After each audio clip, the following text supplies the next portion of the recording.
Alright, so welcome back to another episode of The Reasoning. And well, now this time you can both see us and hear us. This is me. For the past couple of weeks, it's just been me and Michi. But this week we have a guest, you know? And I'm happy about that because this is somebody who I've been wanting to talk to for a while, you know? You've but been before telling me about it for a while. For a while, and Bill bringing for a me good in. while. I mean, this interview almost never ever happened. It almost never ever happened, but thank God it did. But yeah, before I really fully introduce the guest and thing, just want to make sure subscribe to us and thing on YouTube now that we'll have the video up. Subscribe to us wherever you're listening to, whether Apple Podcasts or any of them places there. But yeah, I mean, we're joined by a very special creative in my eyes. Is me a true creator? Is me, Richard Nattoo. Hello there. It's good to be here. And I mean, based on how people would be introduced to you, they'll know you for different things. Yeah, they know me for a number for quite of a few things. Yeah. Because I was introduced to you through, I wasn't even following you on Twitter, you know. Mm-hmm. I used to just see videos of you. You used to do this thing on Twitter, like you do like a beat. You were on the beat machine. Okay, on the machine. Yeah. All of them things. Yeah. That Yeah. was so sick. So why you stop doing that? So hold Oh on. no, I just kind of paused for a bit. I thought the artist part of it was the paintings as well as music itself. I never knew it was like Production. as well. Yeah, I mean, Transcend the Multi-talented. artist as himself. yeah, talented. got to really explore creativity because Yeah, creativity is a language and through different medium you speak. So I like to speak and manufacture feelings through whatever medium it is, So As yeah. you were. So like, what was your first? So seeing that you're like in so many different bags creatively, what was your first love like? What connected to you Art. first? It was art. I'm an artist first. A visual language is how I got into creativity through painting, and just through drawing. I watched this program called Papillon, and the host would drew a peacock once and came alive, and that really inspired me. I was like, that's what I wanted. I want to make things that come alive, and I've just been making things and with feelings and life inside of them. 'Cause I saw that like when I was doing my little research and thing, I saw you started out doing the art where they will go up on the coaster. Oh yeah man. That's one like it bring back a memory. Yeah, really good memories. I was working at a tin shop on Old Harbour Road. A tin shop run by someone who's like a second father to me called Roy Bailey. So back in the day, we used to have all these coaster buses that had all these kind of graffiti-esque stickers on them, and buses they had the hype buses used to have Yeah, that man, kind of. because usually I just want picture like Cartel or Alka. Yeah. But it's a buses like Metro, Bashment, Yeah, man, Granny, we know and- Metro. We definitely know Metro. Yeah, Man. all those buses. So I worked on all those buses, writing the names from writing the names on the windshield to like doing different stickers at the back. The things that I see with like cartel face and stuff like that. We used to call those tattoos. And yeah, that was the term in the shop. Like, yo, I gotta do a tattoo or cartel panda put on the side of the bus there. So it was a really big thing, and that actually helped me to I guess sharpen a build lot of skills. and build a certain platform where you were coming from in a sense. Well, not platform, there's more connections, I guess. Well, in a sense, yeah, because through that, I took that, what I learned from the buses and brought it to Arden and started to do T-squares.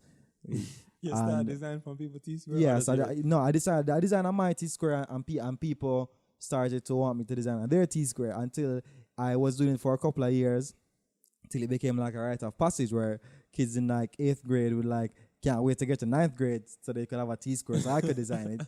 So it was, cause having that cool T-square was like a thing now. So it was really, really good times. That's so cool. So even from them time, they say like your art was in demand. So did those things like validate you? So say, oh, all right, this is the path I'm meant to be on because people will gravitate towards my art. Yeah, well, of course, and it felt really good seeing that type of reception, and it helped me out financially also because a lot of times. Oh, that was your hustle back then. Yeah, it was because if I wanted to buy a bigger lunch, or if I was saving towards buying like a phone or something like that, I would do stickers. I remember one day, so it was the starting of a week, and I said, hey, I want to buy this phone for like $5,000, and I'm just gonna make stickers, go really hard that week and make stickers, and by the end of the week I had the $5,000. And it doesn't sound like a lot of money now, but back then it was so much money to me. Serious, Austin, you have pride in that, man. Yeah. So yeah, what exactly? So it looked like everything was leading up to the artist professionally. What was the reason why I guess you chose architecture? Yeah, let me tell you. So art to me was always a getaway. It was always art was how I got away from schoolwork, got away from the chores of life per se. And when I was thinking about going to Edna, but then I thought that art is so much of a zeal to me, and since art is my getaway, if art becomes a schoolwork, and what do I use to get away? I mean, I guess the alternate perspective is that if you get away is what you do, you're always quote unquote getting away. You don't agree with that? No, because in any art institution, when your art is when you have to do it for a grade, it doesn't feel the same. Doesn't feel the same rather than you just using a zeal to push it and to want to improve, because you're competing with yourself, not with the other classmates per se for a grade. Where I kind of coming from, you know them say find your passion and you never going to feel like work. So I guess that don't exactly apply to you. It does sometimes feel like work when you have, because to be real, when you have commissions to do. I have a book I'm working on right now, and some for a commission for a client, and yeah, it does feel like work because you have to really push yourself to get it done. But the good thing about that is that sometimes I realize when you're disciplined enough to just start doing the work motivates you in the process of making the work. So then you have to kind of really find that balance. It starts at work as work sometimes, and then it becomes fun during the process. Yeah. So it's really the process, as most people say. That it's definitely the process you have to fall in love with. Yeah. And I guess that transcends like most fields, whether art, academics, whatever. Yeah, it's about the journey. Yeah. Really about the journey. Yeah, because I'm venturing into the field of graphic design. Been for a couple months now, and I mean, yeah, sometimes when you're working on things for clients, it feel like work, but it's because maybe for me, because I'm just starting out, a lot of this is a learning experience for me. So I find joy in learning new techniques, because through a lot of work I do for clients, it's how I learn a lot of stuff. Yeah. And that's where really I get my joy, because I really love what I do. Yeah, and sometimes it may seem like work when it's more like a thing like, you know, when you get them client the way it's just the last minute change them and all of them things. But I mean, outside of them looking thing, it's pretty good. It's just a love for it, yeah. Yeah, no, it definitely really is the love for it. It that keeps you going. Definitely keeps you going. Yeah. So like you have a very, like I say, people would know you for different things based on how them first experience the work, whether it's through the music or through art or whatever. So I feel like you have a very limitless approach to creativity. What kind of inspired that, or you just always been this way and always you never want to be boxed in by anything? It's really the need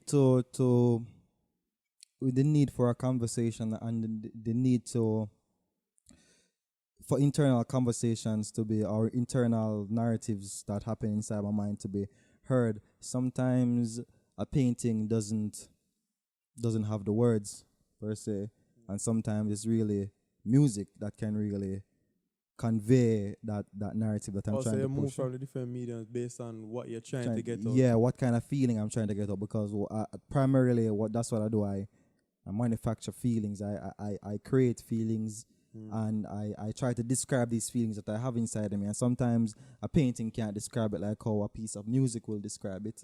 So you ever start on you start on a canvas and then you're like, you ever said, no, this not get it out the way I want. You just switch over to somewhere it's premeditated even more than that. Sometimes it happens. You know, when I have a feeling, that I want to get out. I'll know that, you know, I'll know that I want it to be a piece of music, or I want it to be a piece of art. But since recently, I've really begun to see where I'm doing music, and the music, I when I do the music, I begin to visualize it, and then that becomes a painting. And sometimes I do a painting, and I said, I wonder what this painting sounds like, and then I create a piece of music just to further that conversation and to further that narrative. Sick. So it's No, a but lot I of never thought about it yeah, it's a that lot way. of cross pollination that happens because creativity is one language. You know, it's just like how, you know, Reaper and what's the other one called that you use? Audition. Audition. Mm. Yeah, when you look at them, they have similar ways how tracks are set up, record arm and stuff like that. It's the same thing with just creativity. It's really everything is one big language. So you just have to find where the different tools are within each discipline to create that conversation or to create that piece of art that you're trying to get out. Yeah, I definitely agree with that because I feel that way with myself too because I view myself as a creative. So, you know, I don't necessarily want to be boxed into one thing because some days I love this podcast thing, but not every day I feel like get up and talk to people. Sometimes I just want to lock away and just, like sometimes I want to make merch. Like I see myself doing that. Sometimes I don't want to get up and paint. Sometimes I feel like, but I want to make some music. Like one of my goals in life is to learn a couple more instruments. Nice. For me, are the sax still. The sax are my favorite instrument. Yo, you know say that's literally one of the instruments I really want to learn the sax because are the greatest thing. Yeah, like it's to me. it's I feel pretty like magical. yeah, I because feel it like talks. Yeah. it's sick because I feel like a lot of people who have been famous for playing that are so cool and like enigmatic figures like Miles Davis and them on there. So I've always found those type of things interesting. So it's cool to see somebody else out here like this, but you wouldn't really say you have like a favorite medium. The man say art, brother. Well, The man say art was my mean- first medium, but I can't say, I can't. You can't choose I'm like that, not so- allowed to choose actually. Mm. I feel like okay. Yeah, I'm not allowed to choose because since diving into both of them and understanding primarily I do art and I do music, it's yeah, I'm not allowed to say which one or to even make a choice of which one I prefer more. I find myself I do art. Art is a lot more mature. If there were two children, then art would be the older child, I get you. and music would be the younger child. You know, but I mean after How new was the music to you? How new is the music journey? how new is the music journey? I've been doing music since I was in since 2007. Yes, yeah. I got FL Studio from King Biggs, who's Julian Morrison. He's on Financial Twitter a lot. Okay. And Oh, I know what you mean because I'm actually we have a linkage to another person who brought on the pod actually, Yannick. Yannick, yeah man, SOL. Oh, Yeah. so that was the whole SOL crew type Yeah. thing. Yeah. Okay, So from them time, I used to link with him too. Yeah man. I want link, you know. So I mean, the music journey is I've been doing it for a while, but a new journey that I'm on is a book journey. Yeah. Because I've recently mentioned it, so I've let's get recently into it. released a Gamma children's book published by Bookman Express. It's called Ian Takes Flight. So that's a pretty new journey for me, and I'm pretty excited about how far the book, how the book is being received right now, and then how far it will go because No man, if a child's book slap, that's generations, man. What make you start this though, like with a child book. Like, what make you start? oh wow, let me tell Because it's you, so heavily based around like illustration, so that easier for you. it's not really about easy. It's about the conversation that I wanted to have, and I've always wanted to do a children's book because one, the illustrations are so you're liberated to do whatever you want.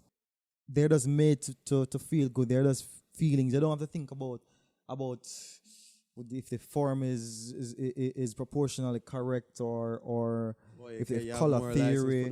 Yeah, it's you're just really creating a feeling because children, they're more connected to how they Yeah, feel. they're not to sit down and analyze. Yeah, and say, analyze. this out It, of place it just and needs to thing. feel good. Yeah. So So that's is it like a storybook per se? yeah. It is a storybook. Okay. It's about a child called a young boy called Ian, who who spends a magical summer at his godmother's house. He finds this. I don't want you to talk about the whole book now. We're not like, talking I about don't want- that's why. I That's don't why. want I you guess to we talk could about the get book. at least the back page. That's why. That's why I'm like that. Yeah. We can get at least the back page, hopefully. Like Yeah, a quick overview. yeah, man. We can- I mean, more. I guess people, even though you were talking about the story itself, people would have to see the illustrations. Yeah, but That- kinda really- that's probably a major part of. yeah, no, the book it itself. is a major part of it because of the illustrative journey that you go on. You know, it's a big visual journey with the words, and it's magic. It's magic. It's magic. That's what I will leave it at. It's magical. Yeah, one question I wanted to ask you Mm-hmm. is on your opinion on, I think it's the Kingston Creative project that have Paint the City, which you would have been a part of. Mm-hmm. Like, what you feel is the impact of them thing there per se, and I guess the community and Yeah, industry man. as a whole? It's a really big impact, because then one a lot of the people in the communities around, and just people who experience these works that Kingston Creative has helped made happen. It increases the seriousness of art among the population, and I think that's a very important thing for the general population to really see the importance of art and what art can do and what impacts art can have on how you view a place, and how people in the surrounding communities can feel even more proud about these spaces that they inhabit. It on really a is daily a basis. pride thing at the end of the day for a lot of them. Yeah, they feel so good that this is a space that they inhabit is so much beauty and so much energy is being put in it. So, what would be the reaction to the one that you did? The name slipping me right now. The water. The one that I did, Adrift. Yeah, Adrift. Adrift Yo, where 3. was that? The one where It's on Water Lane, man. Yeah, it's on Water Lane. Oh, but I really like that one. It looked very immersive and things. Yeah. I wanted to do it to definitely make it feel a bit 3-dimensional. It's almost like the stingrays were flying through the alley. My friend Kamal Manboard helped me on that mural too. And So the sun did that one. hmm? So the sun did that. Yo, the sun did hot. Yo, the sun did hot, brother. I remember one day I was one Sunday. It was like probably after like 10 or so. I was up on the scaffolding, like top scaffolding. So there was height that was, and that was very scary being up so high on scaffolding. Then it was. You ever injure yourself on one of these? No, man. Never. No, man. And then it was so hot that I felt like my skin was melting off, and the scaffold, the metal and the scaffolding, you could fry eggs on Can't it. touch that. Yeah, and I had to be up there painting. Plus, I was on a Zoom call with the publisher talking about the book while painting. I was like, guys, we've cut the meeting a short still because the scaffolding a paint and anything. So need me for anything else? And they was, oh no, all right, cool. But that was a very memorable time, and I felt really, even though it was such a stressful situation being in the sun and the discomfort that caused, it felt pretty good. So when you come down and see that now, after you're just done, what's the feeling like? It was surreal, it felt really good seeing the work come to life from just an idea. From just doing a measured survey, because when I submit the proposal to them, I did a measured survey, so I sent them like a 3D mock-up with the building, and then with the art superimposed on it, so they can kind of have a feeling of how it would look, and then to see it looking, achieving what I planned it out to be, and even surpassing it. That there was a feeling of accomplishment that was, it was unparalleled. There's like a theme I keep noticing. Just the fact that it seemed like you want to create this world. 'Cause even when I was looking through, I found the song that you did Magic My World. Magic World. My Magic World. Yo, So and what is this like? do some research, yo. I like that. Yeah, man. So usually you know go- we got to work. Yeah. already. Yeah, I Always. appreciate that very much. But like, just the theme is that, just even through your book, you say, yo, you want to create like a world in the book. Yeah. And then now through your work, you say, oh, it's like immersive with the murals. You want to create like you're submerged and you're going through Yeah. this aquatic Yeah. world or something. So what is, and then now the fact say in architecture too, which is like designing Yeah, man. space So and let all me- everything there. So yeah. like the whole like just connect. So what is like this? Not, I wouldn't even say it's an obsession, but what is like this compulsion to Create worlds. create worlds through your art, through your pieces? I mean, I like to escape. I like to escape. I like to see things on from a three-dimensional point of view, and I like to. I do think us as creatives are creators. You know, just like in the, you know, lot of religions have it. You know, we there was a creator that created all of this, and I think creating worlds is how we really get close to that energy. And the more you create these worlds is the closer you get to that energy, and the closest you get to that energy is achieving self. So I think I create these worlds to learn more about myself, because then when I create these worlds, I can look inside these worlds and reverse engineer the thought patterns that have happened in my mind. I create these worlds to relive certain moments in my life. I create these worlds to unravel or untangle traumatic events in my life, and I create these worlds to sometimes just escape from problematic things that have been probably stressing my mind. So I create worlds to understand myself, and I create worlds for therapy. So there's always gonna be this compulsion to There are to too see. many motivations to create. I said there are too many Yeah. motivations. But more important, It's crazy to like, not create. you feel like you're misunderstood because what you're saying a while ago, it sounds almost like this is a way of you translating. You say it's about evoking a feeling and translating a feeling that is within you. So is it like you felt misunderstood at a point and the only way you could have expressed it to people was through this work? It was really not about expressing it to people, you know. It was about expressing it to myself. And I said that from the point of view to understand why certain things affect me. Like why do I feel sad about certain situations? Why did this situation affect me? Why do I keep thinking about this thing that I don't want to think about? So when I create these worlds, I can look behind the leaves of traumatic events and find the It's biting almost- caterpillars that are eating away at my mind. It's almost like taking yourself out of it to actually have like an Exactly. objective view of things. Yeah.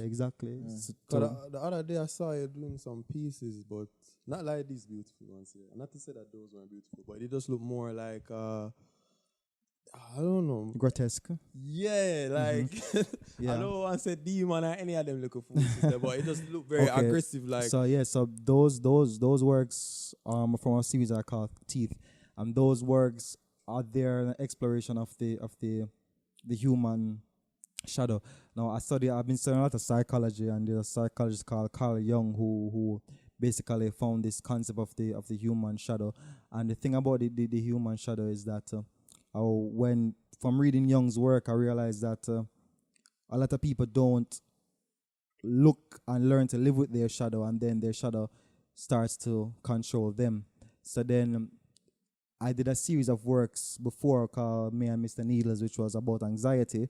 So from understanding my anxiety and from personifying my anxiety, I transcended to understanding more about psychology from basing some new works in Jung's work, and then I came upon doing these works that talk about the human shadow and kind of explore that concept, because there is this visceral aspect of us that if we don't if we don't look at it, and if we ignore it, then it becomes very dense, and it can take control of us, and it can lead us down to a path of destruction. So a lot of these works really tackle that, and really is a way to really look at the ugly that is deep inside of all of us, and embracing that ugly, because the only way to not let that ugly consume us is to look at it.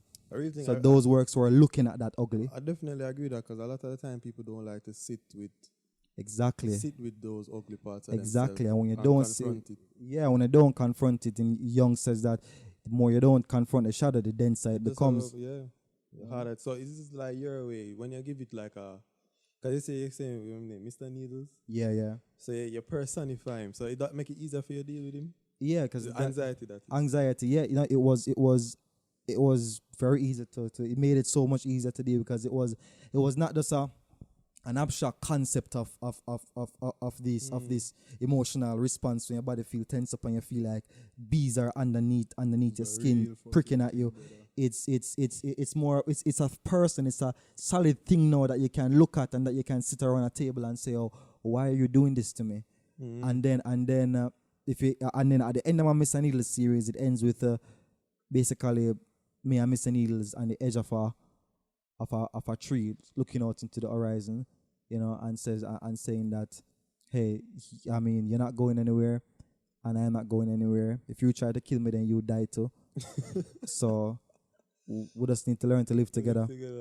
And I made peace with that anxiety, and creating that world of Mr. Needles allowed me to reverse engineer things that have affected me in my life, and it helped me to look back at traumatic events and to untangle, because trauma is really like, you ever see like a bundle of thread, or a bundle of cord that has been like somewhere knotted up somewhere. That's and it kind of look impossible to pull out. That's really what trauma is, And if you can look through trauma or traumatic events, and if you can, you realize that bundle of string is really just a straight line of events. But if you can't look at it, then you can't unwrap it. If you can't unwrap it, then it stays. Because as you said that, so I look at trauma in certain ways, it's just like a full balloon of water above your head, and literally the minute you decide to say, yo, I gotta attack this, it's like everything comes at you. Yeah. And that's the scary part of it, But that's the only way you get rid of the balloon, is to pop it. Yeah. So I forget what I guess. Yeah, I forget what, but guess what? You will dry eventually. And Mr. Needles basically what I guess what I told Mr. Needles, that the best thing about a dark place is that you always get out of it. As long as you keep walking, you will get out of a dark place. Inspirational. Yeah, I mean. So this sound like you push yourself to confront these things. Were you always like this, or just something deep? No, it was. Eventually, you just say, "Oh, I can't run from this no more. I just have to deal." It was. I was going through certain traumas in my life that I had to do this, else I would have been. I would have been totally consumed by the tyrants in my life if I had not done this. So the ugly, looking at the ugly, is necessary for growth, because at the edge of certain types of discomfort is really at the edge of evolution. Look at when a chick is hatching from an egg. See how it struggles to get out of the egg. It pricks and it's in such a uncomfortable situation. But then when it comes out and fluffs off, it's a whole new world. Yeah. Look at alright, look on Twitter almost every day. Kind of get a pulse of what upon people's mind and things. Yeah. And say nowadays people consumed by negative things, because there's very little things going on for kind of alleviate that. So you feel as if a lot of these things that we're going through, you think it's the artist's responsibility to reflect what's happening in them work, in terms of the turmoil that we are going through now as a nation, like whole thing with pandemic and all of them things there. It's funny. What is the artist's responsibility? From my point of view, the artist's responsibility is to really talk about things that they care about, or talk about things that genuinely affects them, or things that they find important. It's funny because you see this the notion of should to an artist can be a cage, because then you fall into a narrative of what you're supposed to be, and sometimes the should does this thing where it makes making art become a chore, because then people are saying that you need to talk about these things, but you want to talk about other things, but then the notion of should says that you have to talk about these things. And it's funny because it's a similar conversation that I've had on a previous talk, where they said how do I make my art Jamaican enough? You know, do I have to ensure that my art is Jamaican? And I tell them, no, you are Jamaican. You live here. You've had Jamaican experiences. Whatever you create from your experiences, you know, is Jamaican enough. You know, so the notion of should is a cage and can be crippling to many artists, and it tangles artists sometimes in this never-ending spiral, and then artists end up losing themselves talking the common voice while neglecting their innate voice. So I feel yeah. I feel but it was interesting because I must say a lot of turmoil to choose from. And then I've seen comments in the past where it's like, I think it was like a Nina Simone type of quote where she was just speaking on that it's her responsibility as a musician for reflect what's happening. So she can't just be out here singing happy song if nothing are there for be happy about. Well, from her point of view, there were things that were directly affecting her that she can be happy about. It would be hypocritical if she's seeing things that directly affects her or directly makes her feel some kind of way and not speak about it. And that's completely warranted, you know.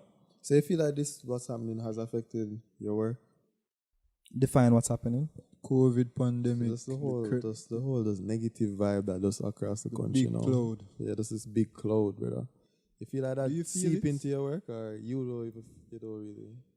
Listen, you see, there's a lot of negative stuff happening, you know, and you know you'd really wish that things were better, you know. But then the question you have to ask is, what can I do to make things better? You know, am I how can I bring forth a change? You know, what action can I take to ensure that something happens? And that's one way to look at it, and then there's another way to try to keep your energy high, and because sometimes how the world is. And sometimes when there's a big cloud and negativity, everybody else wants you to be sad. Like, you know, there are things to be sad about, but sometimes you have to really make a choice so that if I'm going to try to bring forth a change and to raise the collective consciousness of the contemporary Jamaican, then I think then I need to keep my energy high and keep doing work that will give people hope, per se, you know, that will raise back. To give people a reason. Give people a reason to be happy about in times when it's dark. Because if everybody is in the hole, then who throws you the rope? Who throws you a ladder down there? You know.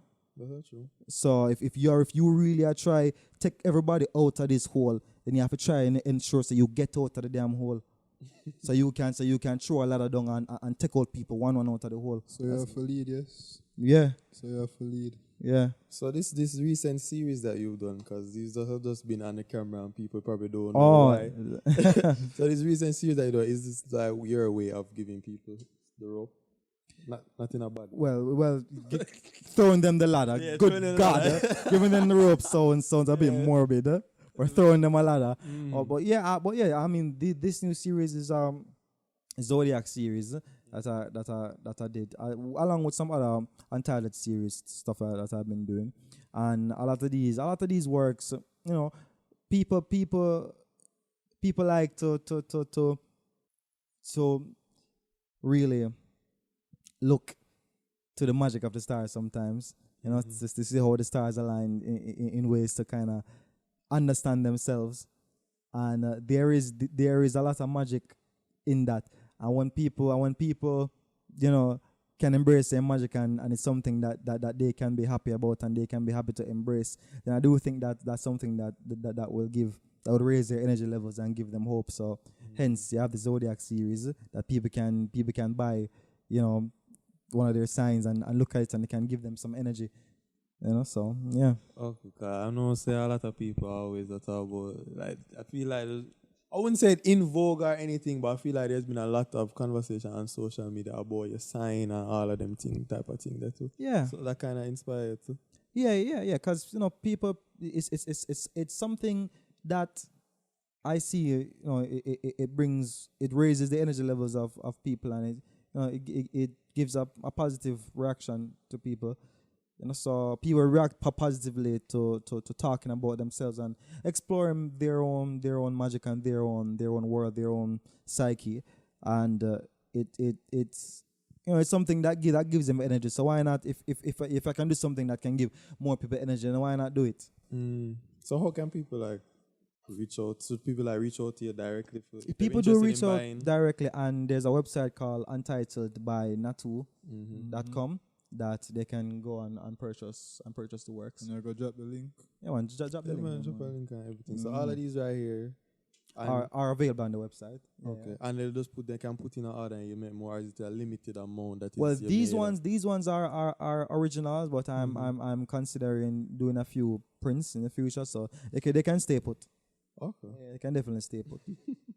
But yeah, what about next time? Too good, too bad. All right. But I think we talk about enough bad so far. So we we can't just end on the show on too good. So what's right. two good things that you say, happen to either you personally or just in the wider world that you feel you need to speak on or have to be highlighted?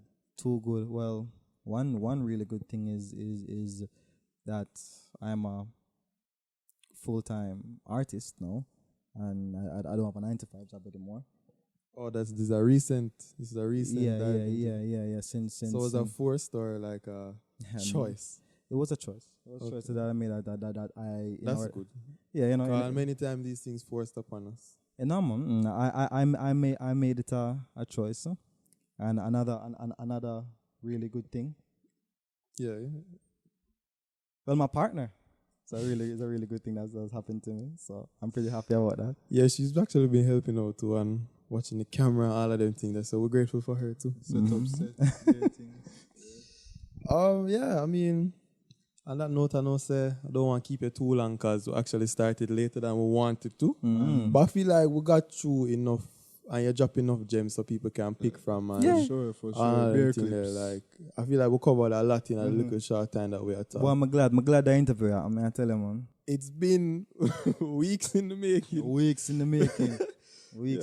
People don't know the behind the scenes, but trust me, you know, say. Yeah. For the past couple of weeks, me and Mitch have been actually running this off ourselves. Because we used to just do it like just strictly Interview basis. But because we want to start keeping more consistent and, you know. So we just run it. Anything, I mean, we definitely have enough material. We do have every week or something so go on. Yeah, off camera I talked to you about the last episode because that was apparently really good.